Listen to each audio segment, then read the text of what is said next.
Maksudnya dulu kan kantoran kan ya paling buat nabung sedikit, paling jalan-jalan ke Bali, pol-polan gitu. Paling misalnya mau ke luar negeri pun aku juga belum pernah waktu itu. Kalau ukuran kemampuanku waktu itu paling Malaysia. Sampai setelah aku ngomong, setelah mereka nanya-nanya aku, setelah aku jawab, yang interview aku itu giniin aku. Nah di Pantuwir itu tuh tesnya tuh udah disuruh pakai seragamnya Garuda. Otomatis kan aku kayak aku optimis. Kayak istilah lebaran gitu kan. Terus ternyata semua dapat. Tapi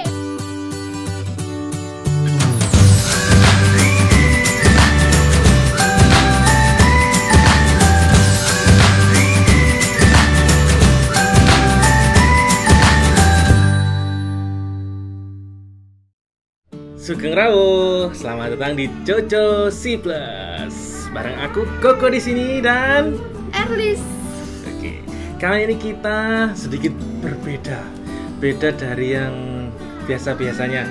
Kalau biasanya mungkin banyak itu yang dari pejuang terop lah, biasanya MC, musisi atau perias. Kali ini beda, kita sedikit menyelintang, tapi bisa menjadi motivasi buat kalian ya. Kali ini kita ada bahasa keren nih, flight attendant. Betul nggak? apa ini? tukang tukang laden ini nang jero pesawat. Jahat. Pramugari. Ada Bu Aini. Kali ini Bu Hajah Aini, Nur Aini Rahmawati. Oke, gimana Bu kabarnya?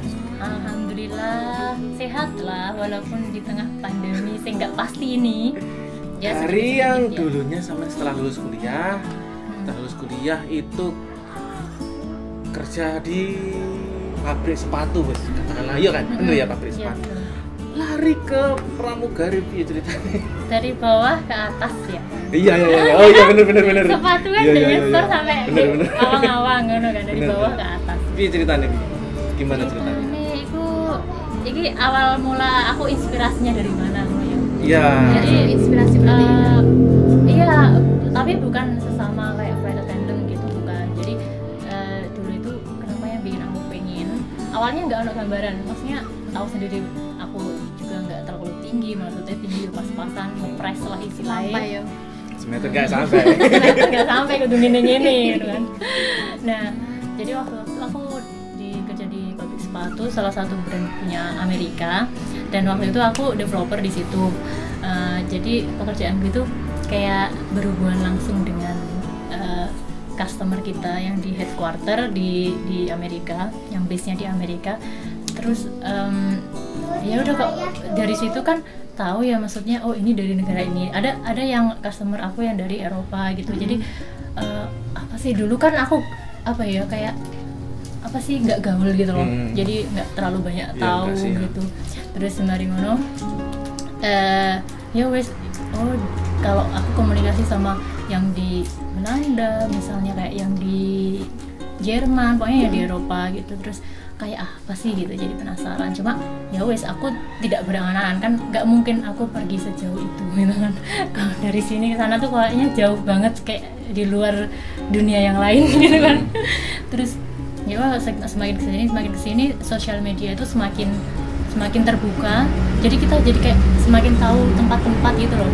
Aduh rek, enak ya lek misalnya ning kono yang ini apik banget sih kan, aduh rek tahu dia tempat-tempat yang bagus itu kan pasti berangan-angan, aduh enak ya rek gitu. Oleh cewek ya. Iya, kan biar eksis gitu. Di sosial media eksis. Masa main foto toh? Eksis foto. Terus abis itu gimana ya dulu itu? Pokoknya, nah kalau dengan maksudnya dulu kan kantoran kan, ya paling buat nabung sedikit, paling jalan-jalan ke Bali, pol-polan gitu. Paling misalnya mau ke luar negeri pun, aku juga belum pernah waktu itu. Kalau ukuran kemampuanku waktu itu paling Malaysia, tapi itu harus kayak nabung berang-berang tahun gitu kan, baru pergi ke sana. Boro-boro mau membayangkan aku mau ke sana. Terus ya udah, itu di proses itu panjang. Jadi dari awal aku kayak tahu tempat-tempat, lihat tempat-tempat di sosial media, sampai aku berani berangan-angan itu panjang. Sore ini. Jadi gimana ya caranya kesini tapi ya Murah, nggak mungkin, murah, kayak, oh iya. tapi Dolan ngono ya. biayanya nggak banyak ngono. Ya apa carane? Ya udah kan satu-satunya apa kalau bukan jadi cabin crew gitu ya kan. Jadi pas waktu itu, tapi itu masih kayak sekedar Wacana. jadi berangan-angan. Awalnya kan nggak ada angan-angan, terus kemudian jadi berangan-angan, dan itu prosesnya panjang, nggak kayak di sinetron episode 1 episode 2 langsung ngono kayak bertahun-tahun. Terus Pertama kan dulu nggak langsung ke, oh ya ini Mbak Nur ini di salah satu salah rasa saya tak sebutnya wes, tapi nggak di endorse ya, di salah satu maskapai di Arab Saudi sana ya, bener ya, di Saudi Arabia apa jenenge apa? Saudi ya. Saudi Airlines ya. Saudi Airlines. Jadi kenapa kok tiba-tiba kok milih Saudi Airlines, kok nggak nyoba mungkin di Indonesia di sini. maskapai apa ya lokal lah, yang bukan Eropa, maskapai Asia. Oke. Kenapa Saudi Airlines? Jadi sebenarnya aku dulu itu nggak langsung terus apply tes masuk gitu, nggak. Jadi perjalanan itu panjang banget, itu bertahun-tahun sampai aku mendapatkan ini gitu. Jadi perlu proses ya. Dan Gak langsung coba langsung keterima enggak ya? Tahu nggak kegagalanku berapa kali? 7 kali. 7 kali itu dalam Dari berapa? beda maskapai semua nih. Beda maskapai. Ya ada yang kayak 2 kali gitu di situ gitu, nggak pernah gitu. Cuma mostly beda maskapai 7 kali. Yang aku coba itu sekitar ada 4 atau 5 maskapai. Itu rentang waktu rentang waktu berapa tahun? Kurang lebih 3 tahun.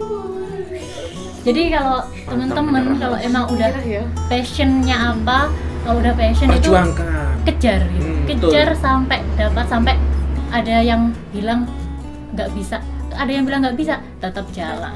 Habis itu setelah kayaknya waktu itu sekitar lebih dari 1 tahun kemudian,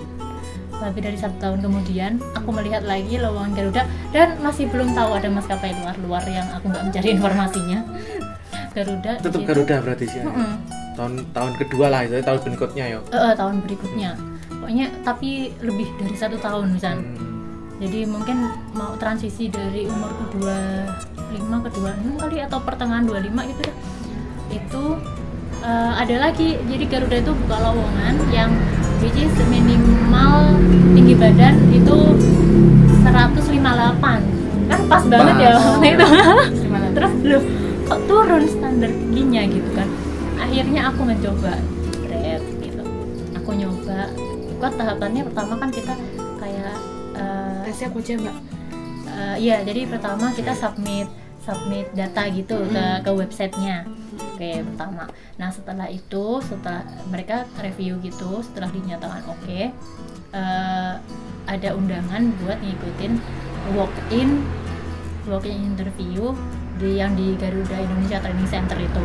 Nah mereka tentuin waktunya, dan ternyata sebenarnya waktu walk-in interview itu ada yang nggak masukin di website juga sih. Bisa ternyata, cuma kan waktu itu ya udahlah prosedurnya begitu, aku ngikutin. Jadi waktu yang seleksi administrasi yang via website itu aku lolos, terus walk-in interview. Jadi di situ ada pengukuran tinggi badan, berat badan, sama interview user. Nah di situ tinggi badan, berat badan buat lolos kan, karena kan wis turun dan sangat nge-press waktu itu 158. Tapi ideal ya, ideal ya. Iya, ideal menurut BMI. Terus itu lolos dari seleksi tinggi badan, berat badan lolos. Terus abis itu interview user. Jadi interview user itu semacam kayak interview sama HRD-nya gitu. Sama HRD-nya itu alhamdulillah lolos. Setelah itu beda hari lagi ditentuin harinya. Jadi pengumuman lolosnya tuh nggak langsung hari itu, kayak beberapa hari kemudian gitu. Anda dinyatakan lolos dapat SMS gitu dari Garudanya. Mereka menentukan waktu dan tempat untuk tes berikutnya, yaitu tes psikotes dan bahasa Inggris. Nah, terus kemudian aku datang kan tes psikotes sama bahasa Inggris. Udah selesai tes, dan kalau mau tes psikotes itu emang harus prepare-nya pertama itu harus cukup sarapan, karena kita butuh konsentrasi ya kan. Seharian full soalnya.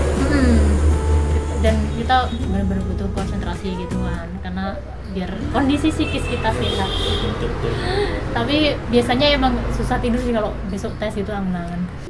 Tes selanjutnya aku agak lupa ya urutannya karena banyak banget, tapi mungkin kebolak-baliknya nggak terlalu parah, karena dari pihak Garudanya pun kadang-kadang juga dibolak-balik gitu urutannya.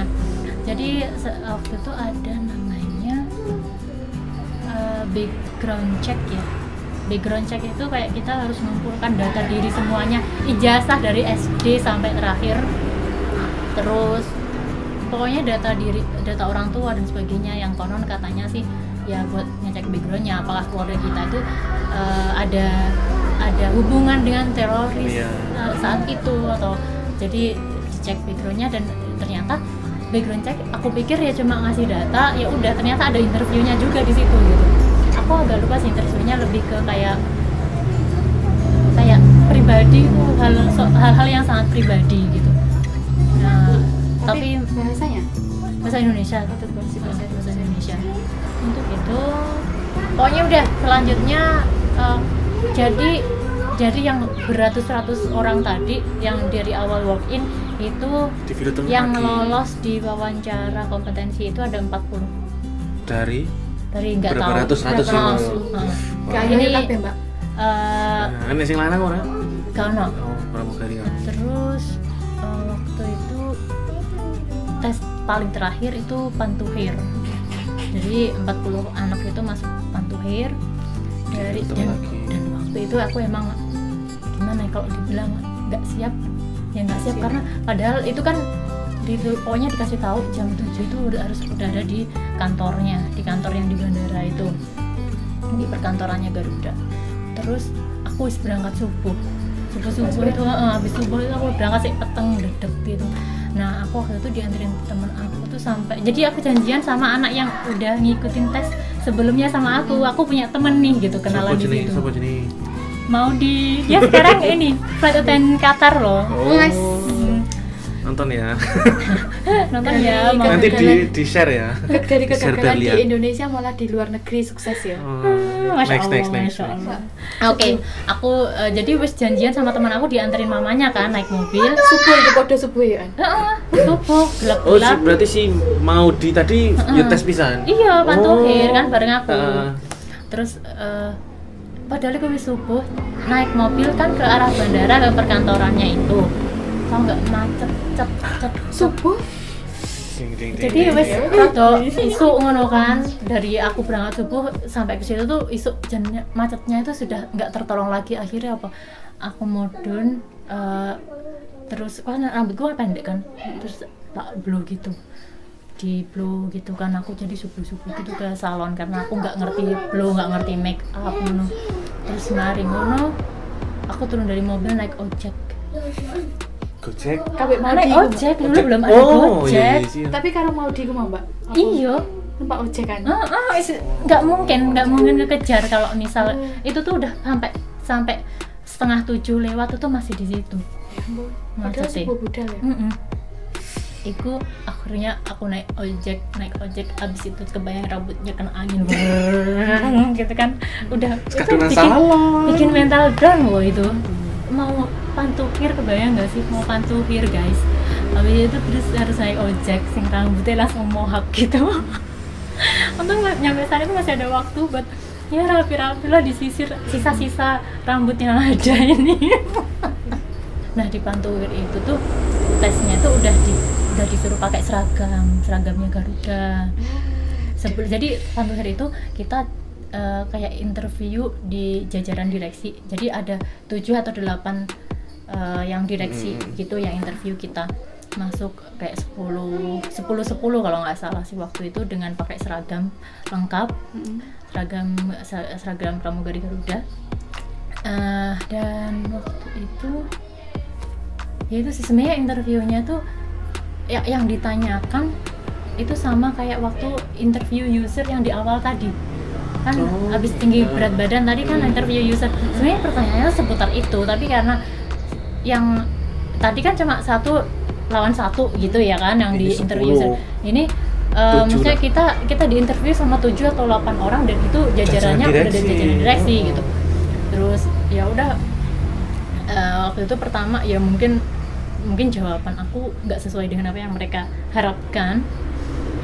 Kedua, aku waktu itu tuh ngerasa oh iya aku nggak senyum sama sekali loh, karena wis tegang dari awal. Terus sampai aku setelah aku ngomong, setelah mereka nanya-nanya aku, setelah aku jawab, yang interview aku itu giniin aku, maksudnya nyuruh aku senyum. Terus aku baru ngeh kan, oh iya dari tadi aku tuh nggak senyum saking yang tegangnya gitu. Sampai diginiin orangnya tuh gini, maksudnya senyum. Mungkin dia gitu. berharap kamu bisa masuk sih ya. Nggak tahu. Kan ini, ayo ini bisa masuk. Iya, berarti kalau misal orang begitu, berarti orang itu melihat aku nggak begitu gitu loh, nggak senyum kan, makanya sampai aku disuruh senyum gitu. Sedangkan yang lain itu ya Allah, yang muda-muda dengan mentalnya yang udah luar biasa, dari aku yang dari kampung nggak ngerti apa-apa gitu, Cila. Terus ya udah akhirnya pulanglah aku, itu tes terakhir. Jadi yang dari 40 itu kalau kata temen aku yang masuk atau tuh 20-an yang diambil. Itu pas pantokir atau langsung? Pantokir. Setelah pantokir itu langsung pengumuman gitu? Enggak, pengumumannya beberapa bulan. Jadi kan habis pantokir tuh, itu tuh kita udah dikasih selebaran gitu loh, selebaran buat kalau di Garuda itu kan ada jungle survival. Jadi yang kita kayak pas di hutan-hutan, terus dikasih hanya bekal seadanya untuk survive gitu kan. Nah, dan udah dikasih tulisin listnya apa aja yang harus dibawa, bajunya tuh apa aja yang harus dibawa gitu. Pokoknya list yang diperlukan di jungle survival itu. Otomatis kan aku kayak aku optimis. Jika selebaran gitu kan. Terus ternyata semua dapat. Tapi emang kita tahu semua dapat, tapi kita pikir ya udah ini pasti masuk sih gitu. Terus ya maksudnya dengan keputusasaanku yang tadi nggak puas ya dengan kondisi yang macet, naik ojek dan sebagainya. Terus tapi kok dapat ini udah selebaran buat jungle survival gitu, tuh kayak sebenarnya bimbang gitu. Terus ya udah akhirnya beberapa hari kemudian itu aku dapat SMS. Aku dinyatakan tidak lolos dan itu perlu kok enggak tuh, misalnya aku pengen kayak sampean bilang perlu sekolah pramugari kok enggak apa, kita cuma belajar aja ngono kok. Saiki wis berlimpah saiki. Enggak berlimpah sih, tapi alhamdulillah cukup gitu. Pengen beli ini cukup. Beli itu cukup. Lemai wakai iki nang ndi tenan. Amin, insyaallah. Juragan tanah saiki. Dari awal mencoba sampai aku akhirnya berhasil masuk ke maskapai itu, aku harus mengalami kegagalan sebanyak 7 kali. 7 kali.